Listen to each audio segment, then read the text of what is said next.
مکہ کی سرزمین پر جب ظلم و ستم کی آندھیاں چل رہی تھیں، جب حق کی آواز کو دبانے کی ہر ممکن کوشش کی جا رہی تھی، ایسے نازک وقت میں ایک ایسا نوجوان بھی تھا جس کے دل میں خوف نہیں بلکہ ایمان کی روشنی تھی۔ وہ نوجوان تھے حضرت علی ابن ابی طالب رضی اللہ عنہ، رسول اکرم کے چچا زاد بھائی داماد اور بچپن سے اغوش نبوت میں پرورش پانے والے۔ حضرت علی رضی اللہ عنہ وہ خوش نصیب ہستی ہے جنہوں نے آنکھ کھولی تو رسول اللہ کو دیکھا اور ہوش سنبھالا تو اسلام کی خوشبو محسوس کی۔ جب نبی کریم نے اللہ کے حکم سے دعوت اسلام پیش کی تو سب سے پہلے جنہوں نے لبیک کہا وہ یہی کم عمر مگر بلند ہمت نوجوان تھے۔ اس وقت حضرت علی رضی اللہ عنہ کی عمر بہت کم تھی مگر ایمان اتنا مضبوط تھا کہ پہاڑ بھی شرما جائیں۔ ایک دن رسول اللہ نے حضرت علی رضی اللہ عنہ سے فرمایا، اے علی، اللہ ایک ہے اور میں اس کا رسول ہوں۔ حضرت علی رضی اللہ عنہ نے نہ کوئی سوال کیا نہ شک کیا بلکہ پورے یقین کے ساتھ عرض کیا، رسول اللہ، میں گواہی دیتا ہوں کہ اللہ ایک ہے اور آپ اللہ کے سچے رسول ہیں۔ یوں حضرت علی رضی اللہ عنہ اسلام قبول کرنے والے پہلے بچوں میں شامل ہوئے اور اپنی پوری زندگی حق کے لیے وقف کر دی۔ یہ وہ رات تھی جب کفار مکہ نے فیصلہ کر لیا کہ رسول اللہ کو شہید کر دیا جائے۔ ہر قبیلے کا ایک نوجوان منتخب کیا گیا تاکہ ایک ہی وار میں حضور کو شہید کر دیا جائے، لیکن اللہ کا فیصلہ کچھ اور تھا۔ رسول اللہ نے حضرت علی رضی اللہ عنہ کو اپنے پاس بلایا اور فرمایا، اے علی، آج کی رات تم میرے بستر پر سو جاؤ۔ یہ سن کر ذرا سوچو، چاروں طرف تلواریں موت سر پر مگر حضرت علی رضی اللہ عنہ کے چہرے پر خوف کا نام و نشان نہ تھا۔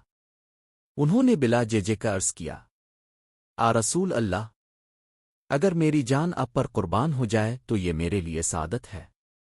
وہ رات حضرت علی رضی اللہ عنہ نے رسول اللہ کے بستر پر گزاری جبکہ دشمن تلواریں لیے گھات میں بیٹھے تھے۔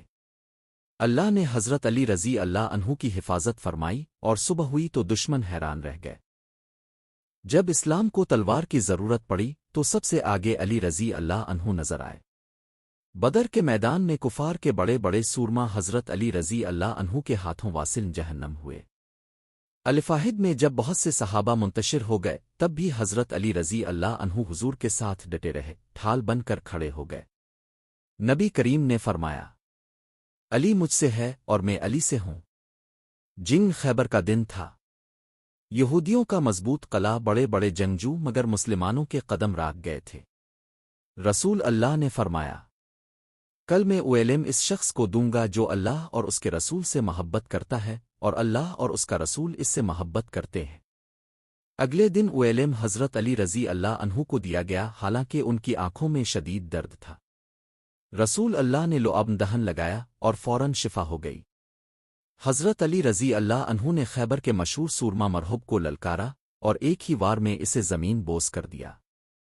جب قلعے کا دروازہ ٹوٹا تو حضرت علی رضی اللہ عنہ نے وہ دروازہ اکھاڑ کر ڈھال بنا لیا، ایسا دروازہ جسے بعد میں کئی آدمی مل کر بھی نہ ہلا سکے۔ حضرت علی رضی اللہ عنہ کا نکاح سیدہ فاطمہ سے ہوا جو رسول اللہ کی سب سے لاڈلی بیٹی تھیں۔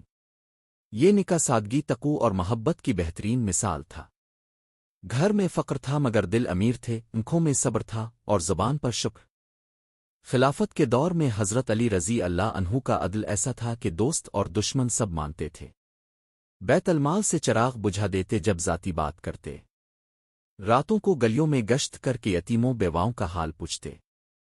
آخر وہ دن بھی آیا جب یہ عظیم ہستی سجدے میں تھی، اللہ سے راز و نیاز کر رہی تھی کہ ایک ظالم نے وار کر دیا۔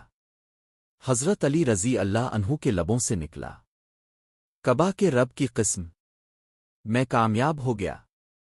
یوں شن خدا بابا العلم مولا علی رضی اللہ عنہ شہادت کے اعلیٰ مرتبے پر فائز ہوئے۔ ایسے ہی اسلامی معلومات کے لیے ہمارے چینل کو سبسکرائب کریں اور بیل پر کلک کریں تاکہ ہماری نئی ویڈیو اب تک پہنچ سکے۔ جزاک اللہ خیر۔